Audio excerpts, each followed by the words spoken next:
Hello दोस्तों, welcome in my channel गुरु की पाठशाला। आइए आज अध्ययन करते हैं कम्युनिकेशन मतलब संचार होता है। हम लोग आज संचार के विषय में पढ़ेंगे संचार क्या होता है, कम्युनिकेशन क्या होता है। तो आइए जानते हैं क्या करते हैं। तो सूचनाओं, विचारों और भावनाओं का आदान प्रदान ही संचार है। संचार क्या है? सूचनाओं का, विचारों का, भावनाओं का आदान प्रदान ही संचार है। जैसे हम लोग एक दूसरे से बात कर रहे हैं, बात करना ही संचार है। विचारों को, भावनाओं को आदान प्रदान, एक दूसरे को हम लोग अपनी भावनाओं को आपसे बता रहे हैं, आप अपनी भावनाओं को हमसे बता रहे हैं। ये हो गया कम्युनिकेशन। क्या है? Sharing information. क्या करना है? शेयर करना है इन्फॉर्मेशन, आइडियाज और फीलिंग। इन्फॉर्मेशन, आइडिया और फीलिंग को का आदान प्रदान ही क्या है? संचार है, कम्युनिकेशन है। तो संचार क्या है? कम्युनिकेशन क्या है? संचार। तो संचार एक व्यक्ति से दूसरे व्यक्ति तक अर्थपूर्ण संदेश प्रेषित करने की विधि है। क्या है? एक अर्थपूर्ण संदेश प्रेषित करने की एक विधि ही संचार है। संचार क्या है? कम्युनिकेशन क्या है? कम्युनिकेशन संपर्क है। कम्युनिकेशन जो है संप्रेषण भी इसको बोलते हैं। तो संचार की बहुत सी भाषाएं हैं, बहुत से शब्द हैं। तो आइए देखते हैं। संचार में दो है, पहला एक सेंडर, एक भेजने वाला या कहने वाला, दूसरा है रिसीवर जो सुनने वाला या ग्रहण करने वाला, और एक चीज़ और है जो सेंडर कहेगा वो मैसेज रिसीवर तक पहुँचे। तो मिनिमम कम से कम 3 चीज़ की आवश्यकता होती है कम्युनिकेशन संचार में। सेंडर की ज़रूरत पड़ती है, मैसेज की ज़रूरत पड़ती है और रिसीवर की ज़रूरत पड़ती है। तो कम्युनिकेशन 2 प्रकार का होता है, 1 way communication and 2 way communication. तो 1 वे कम्युनिकेशन का मतलब कि ऐसी विधि जिसमें एक व्यक्ति बोले, एक व्यक्ति कुछ कहे और दूसरा व्यक्ति सुने, वो उसका फीडबैक या उत्तर न दे, केवल एक ही व्यक्ति बोलता रहे, कहता रहे, बात बताता रहे, विचारों को, सूचनाओं को, भावनाओं को देता रहे, दूसरा व्यक्ति उसमें चुपचाप सुनता रहे। तो ये कम्युनिकेशन 1 वे कम्युनिकेशन कहलाता है। क्या कहलाता है? 1 वे कम्युनिकेशन, एक तरफा संचार। और दूसरा क्या होता है? 2 वे कम्युनिकेशन का मतलब होता है जैसे हम और आप फ़ोन पे बात कर रहे हैं, तो हम भी बोलेंगे, आप भी बोलेंगे, हम कुछ कहेंगे तो आप भी कुछ कहेंगे। तो 2 वे कम्युनिकेशन मतलब दोनों तरफ से संचार। जब दोनों सेंडर और रिसीवर दोनों एक दूसरे से संचार करेंगे, बात करेंगे, इनके बात का ये उत्तर देगा रिसीवर, रिसीवर की बात का सेंडर रिप्लाई करेगा। तो कहने का मतलब कि एक 2 वे कम्युनिकेशन, दोनों तरफ से संचार। तो इसको क्या बोलते हैं? 2 वे कम्युनिकेशन। और जिसमें केवल एक तरफ से कम्युनिकेशन हो, एक व्यक्ति मात्र श्रोता मात्रगण हो, वह कुछ बोल ना पाए, कुछ कह ना पाए, तो हो गया क्या? 1 वे कम्युनिकेशन तो हो गया। तो मिनिमम कम्युनिकेशन के लिए मिनिमम 3 चीज़ों का होना बहुत ज़रूरी है। पहला है सेंडर, दूसरा रिसीवर, और तीसरा जिसके विषय में हम लोग बात कर रहे हैं, जिसके विषय में हम लोग कुछ कह रहे हैं, वो क्या है? मैसेज। तो और देखिए क्या है ये संचार। कम्युनिकेशन क्या है? एक डायनामिक प्रोसेस है, गत्यात्मक प्रक्रिया है। ये नहीं कि यह रुकने वाली प्रक्रिया नहीं, ये संचार लगातार चलता रहता है, कंटिन्यू एंड कंटिन्यू चलता रहता है संचार। तो संचार क्या है? गत्यात्मक प्रक्रिया है, यह कॉम्प्लेक्स प्रक्रिया, यह जटिल प्रक्रिया है, और यह एक साइंटिफिक वैज्ञानिक पद्धति भी है। संचार एक कला है, संचार एक विज्ञान भी है। और संचार देखिए, human process and communication is the social process. यह दोनों, यह मानवीय प्रक्रिया भी है और ये सामाजिक प्रक्रिया है। बिना संचार के समाज नहीं चल सकता, बिना संचार के मानवीय प्रक्रिया अधूरी मानी जाती है। तो इसकी कुछ परिभाषाएं देख लेते हैं।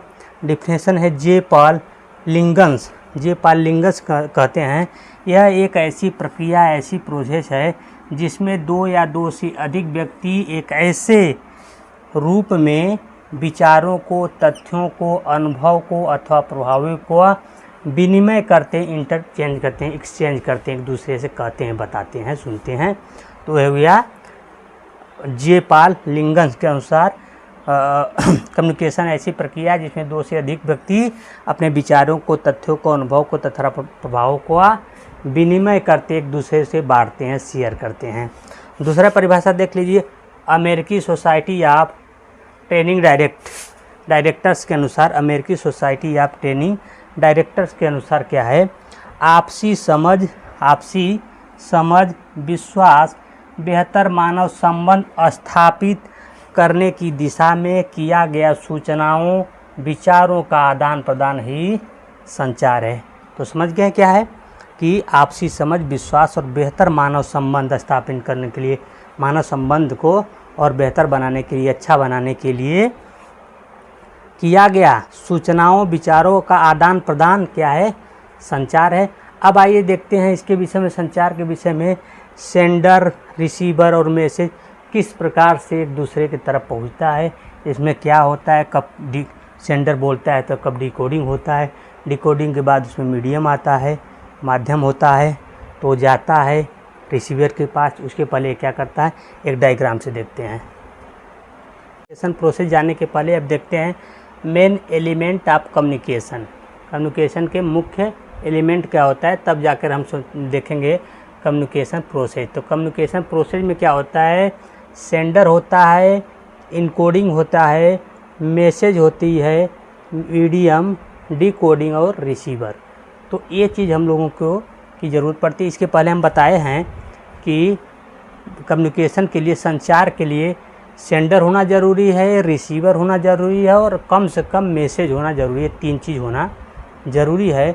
सेंडर चाहिए, इनकोडिंग होगा, इनकोडिंग के बाद मैसेज होगा, मैसेज बनेगा तो मीडियम होगा, मीडियम के बाद डिकोडिंग, फिर रिसीवर। तो पहले इस सब शब्दावलियों को देखते हैं। कम्युनिकेशन के मेन एलिमेंट क्या है, इसके तत्व क्या है। तो कम्युनिकेशन के मेन स्किल में देखिए सोर्स या सेंडर। तो सोर्स या सेंडर से आशय है कि मैसेज भेजने वाला, संचार करने वाला या कहने वाला, ये सोर्स हो गया या सेंडर हो गया, इसको समझ लिए। इनकोडिंग क्या होता है, भेजने वाले संदेशों को प्रयुक्त संकेतों में रूपांतरित करना, सिंबलाइज करना। जो आप संदेश भेजना चाहते हैं, मैसेज करना चाहते हैं, बताना चाहते हैं, उसको क्या करना है, सिंबलाइज करना, उसको एक संकेत में प्रतीत करना, उसको एक लेटर में लिखना, संकेत में लिखना, किसी भाषा में लिखना, सिंबलाइज करना, संकेतन करना। ये हो गया इनकोडिंग। भेजने वाले संदेशों को प्रयुक्त संकेतों में रूपांतरित करना हो गया इनकोडिंग। मैसेज को आप जानते हैं, संदेश। मीडियम का मतलब होता है 3 नंबर है कि यूट्यूब से भेज रहे हैं, बता रहे हैं, फेसबुक से बता रहे हैं, इंस्टाग्राम से भेज रहे हैं, उत्तर द्वारा भी मैसेज को आदान प्रदान किया जाता था, कम्युनिकेशन किया जाता था, संचार किया जाता था। उसके बाद डिकोडिंग का क्या हुआ, मतलब हुआ प्राप्त संदेशों को डिकोड कहाँ होता है, रिसीवर के पास डिकोड होता है और सेंडर के पास इनकोड होता है। तो रिसीवर किसी मैसेज को रिसीव करने से पहले उसको प्राप्त संदेशों को अर्थपूर्ण संदेशों में परिवर्तित कर लेना।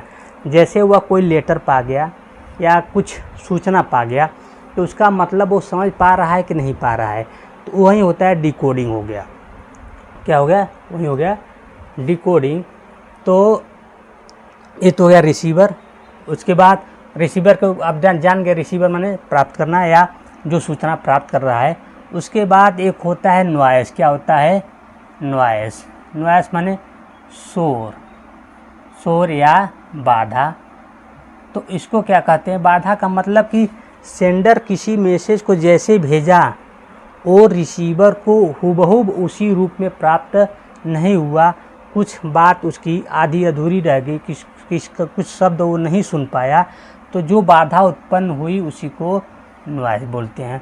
अगला है देखिए फीडबैक क्या होता है, फीडबैक का मतलब प्रतिपुष्टि, क्रिया प्रतिक्रिया, एक्शन रिएक्शन। तो सेंडर यदि मैसेज को कर दिया या भेज दिया, संदेश को कम्युनिकेशन कर रहा है, रिसीवर यदि उस बात को समझ रहा है, उसकी बात स्पष्ट हो गई, तो उस बात के प्रति रिसीवर एक फीडबैक करेगा, प्रतिपुष्टि करेगा, एक्शन के प्रति रिएक्शन करेगा, बात करेगा, थैंक्स बोलेगा, ओके बोलेगा। तो ये जब बोलेगा, तो रिसीवर जब बोलेगा तो सेंडर को ये बात पता चल जाएगी कि हमारा कम्युनिकेशन अच्छा हो रहा है। जैसे हम आपसे कम्युनिकेशन कर रहे हैं, बात कर रहे हैं या पढ़ा रहे हैं, तो हमारी बात आपको समझ में आ रही है। यदि आप ओके लिखते हैं तो मैसेज हमारे पास आ जाएगा, तो ये बात क्लियर हो जाएगी कि कम्युनिकेशन हमारा और आपका कम्युनिकेशन क्लियरिटी और स्पष्ट हो रहा है।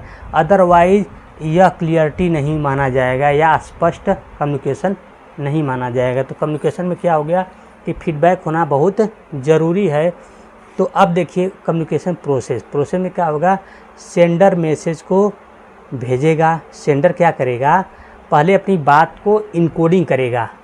इनकोडिंग क्या करेगा, इनकोडिंग का मतलब सिंपलाइज करेगा, एक संकेत में रूपांतरित करेगा, चाहे लेटर में लिखेगा, चाहे संकेत करेगा, कुछ भी प्रकार से उस बात को एक निश्चित शब्दों में रूपांतरित करेगा। चिट्ठी लिखेगा, लेटर बना लेगा, या कोई बात मुंह से कह देगा, तो वो एक मैसेज बना जाए। इनकोडिंग को एक मैसेज बनाया जाएगा। मैसेज जो है मीडियम मतलब यूट्यूब के माध्यम से, फेसबुक के माध्यम से, एक मीडिया के माध्यम से भेजा जाएगा, आगे पहुंचेगा।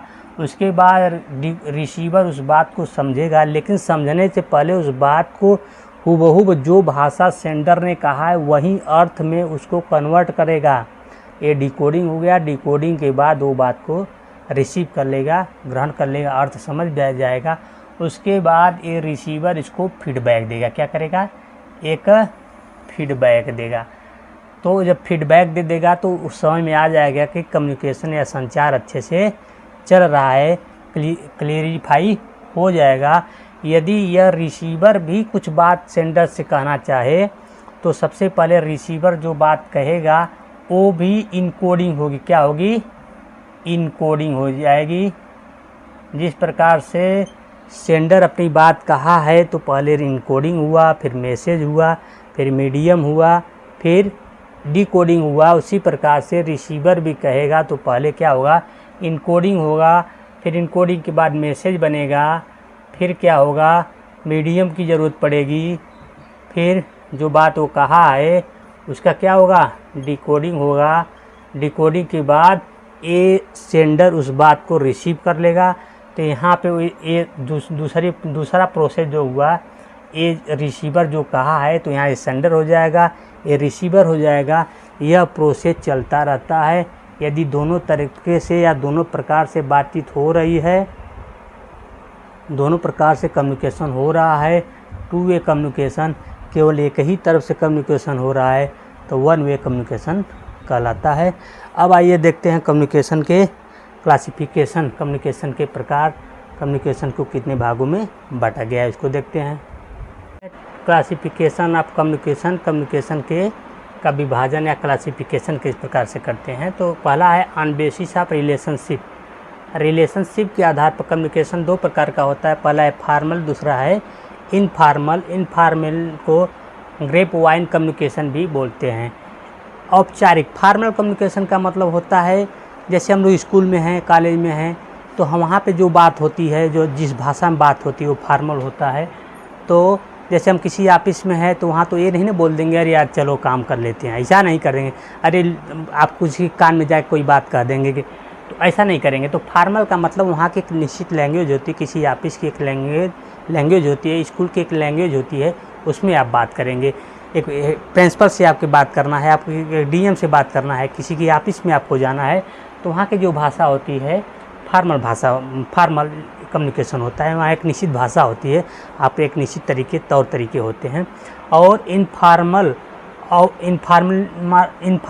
कम्युनिकेशन में क्या होता है, अनौपचारिक कम्युनिकेशन में क्या होता है कि आप उससे बातचीत कर रहे हैं अपने मित्रों से, जैसे आपका कोई दोस्त है, बात कर रहे हैं, कोई उद्देश्य नहीं है, कोई बात नहीं, बात होते जा रही है, घंटों बात हो जाएगी। तब तक पता चला कि फिर किसी और मित्र का आ गया, उससे भी बात चल रहा है, तो कोई पूछ दिया भैया क्या बात हो रही है, अरे ऐसे अनौपचारिक हो रही है। तो अनौपचारिक कम्युनिकेशन ये होता है कि बिना उद्देश्य का। तो ग्रेप वाइन कम्युनिकेशन इसको इसलिए कहते हैं कि एक बात हुई, तब तक उसमें एक बात और जुड़ गई, तो उसी में फिर कोई और टॉपिक उड़ गई, कोई और टॉपिक उड़ गई, तो यह जो एक गुच्छा टाइप का बनता जाता है, बात में बात। यहाँ तो इसका स्ट्रक्चर देखिए अंगूर के गुच्छे की तरह हो गया ना, इसलिए अनौपचारिक कम्युनिकेशन को ग्रेप वाइन कम्युनिकेशन भी कहते हैं।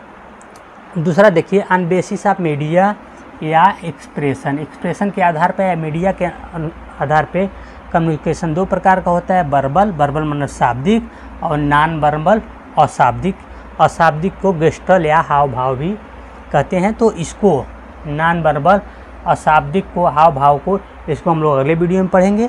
यहाँ पे बस देख लीजिए कि वर्बल में आता है रिटेन, लिखित रूप से, ओरल मौखिक, जैसे मैं आपको बता रहा हूँ, तो यहाँ तो मैं लिख रहा हूँ, लेकिन यदि मैं कोई बात आपको ऐसे मुंह से ज़बान से बताता रहूँ कि आपको ये चीज़ याद करना चाहिए, ये कम्युनिकेशन यूनिट 4 है, यूजीसी नेट का मुख्य पेपर है, ये बात यदि मैं मौखिक बताता रहूँ तो क्या हो गया, ओरल या मौखिक कम्युनिकेशन।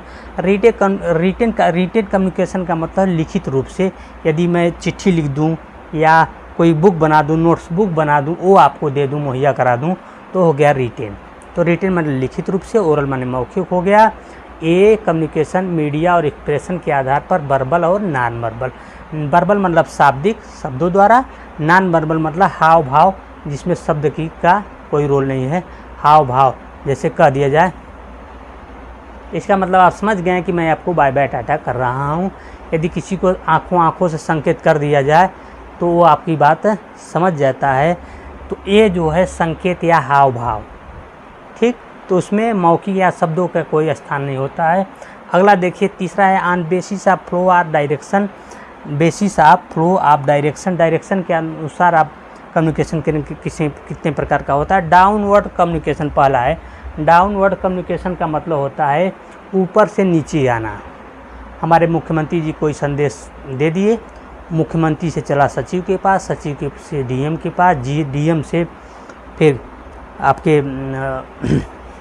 डीएम के पास आएगा, फिर जो है तहसील लेवल पे आएगा, ब्लॉक लेवल पे आएगा, गांव लेवल पे आएगा, और इस प्रकार से चला आएगा।